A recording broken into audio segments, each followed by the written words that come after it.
So this is a new practice hand that I got. And I want to just show you guys that because I'm going to be doing some stuff with that. And then I wanted to get a chance to try the new Macarat, I'm not sure, Pro liquid and monomer. It's supposed to be low odor and like it takes a while for it to dry. Not a while, but it takes a little bit longer for it to dry. So it kind of reminds me of nail school. So I want to see if this was really beginner friendly. So I do want to say I really like this monomer monomer and powder. Right here, I'm using the 3 bead method. Start at the tip, go to the middle, then go to the cuticle area. And I think when you're doing the application like this, or when you're using low odor monomer, it's a little bit more runny. So you should dab it in the powder at least 4 to 5 times. And just another little fun fact, one way to know how fast a monomer is going to dry is by the strength of the smell. If it's super, super, super smelly, then it's gonna dry pretty quick. So this one is definitely beginner friendly. I highly recommend the powder, the monomer, and the practice hand. No, I did not buy them in a set. Everything was bought individually, but yeah, I really love it. Oh, sorry, you guys. Sorry, my baby was coughing for some reason.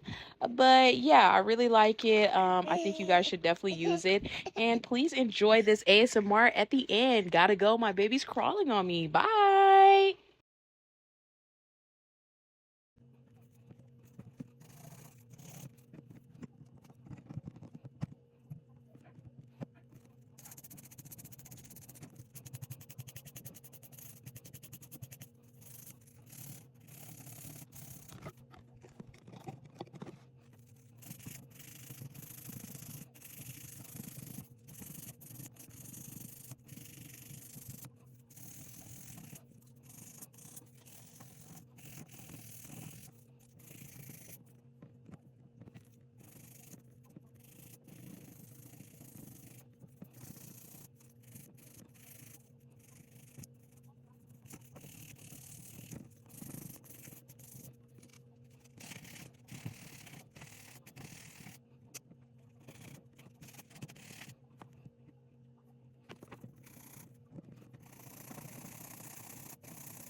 Okay, so I'm just trying to do a French tip. I'm not gonna lie to you.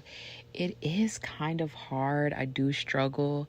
So right here I'm actually using not acrylic, but yeah, actually acrylic paint because I feel like that's easier for me to maneuver and fix my corrections. Keep in mind, this is like the 5th time I was doing this French tip and yeah. So I finally do end up getting it. And like I said, I feel like acrylic paint is easier to clean up and it dries faster.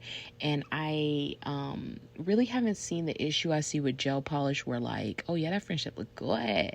Where like the nail kind of is puffy towards the end.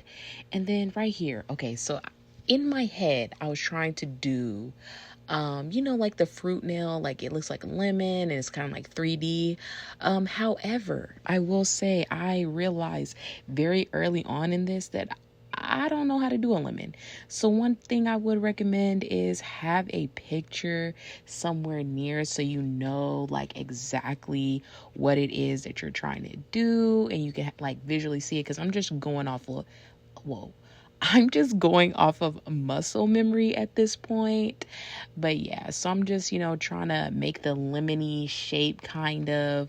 I'm trying to add some dimension with colors. Yeah.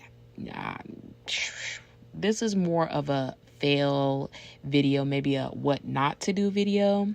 Anyways, and so in this nail, the reason I have the blue out is because I was going to do blueberries. I thought 3D blueberries would be so cool.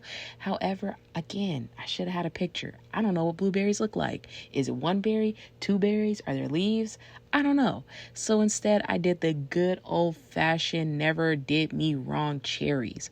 So I'm switching from nail to nail because I'm, you know, trying to let it dry a little before I mess with it. And I do want to just say too about this hand that this hand is pretty freaking good. The way you can bend the fingers, if you have a good sturdy table to like, or something to like kind of put it on, you are set. This is a good hand.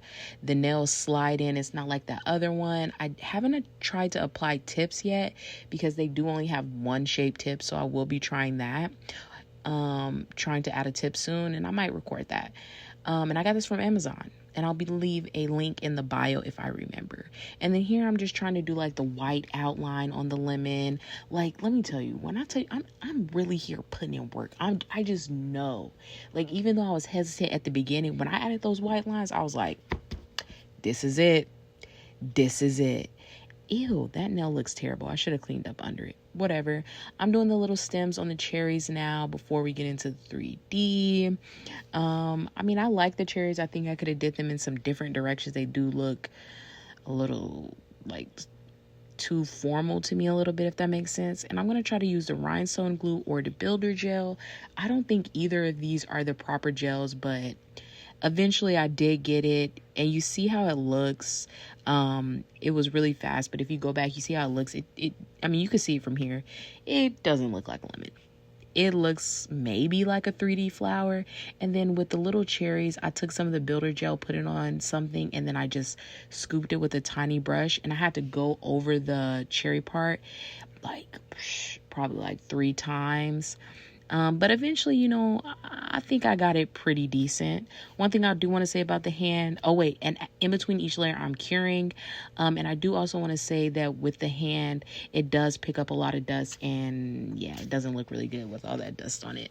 Anyway, so yeah, these are my cherries. I think they look pretty decent. Could it all have been better? Yes. But this was just like a little school assignment that I had to do, which I didn't even freaking pass. But yeah, here goes. And here's the finished result. Obviously, I think it could have been cleaner. And like I said, I got a 0 on this assignment anyway. But yeah, stick with me, follow me, you know, check out some more of my content. It will only get better from here. And thank you so much for tuning in. Bye.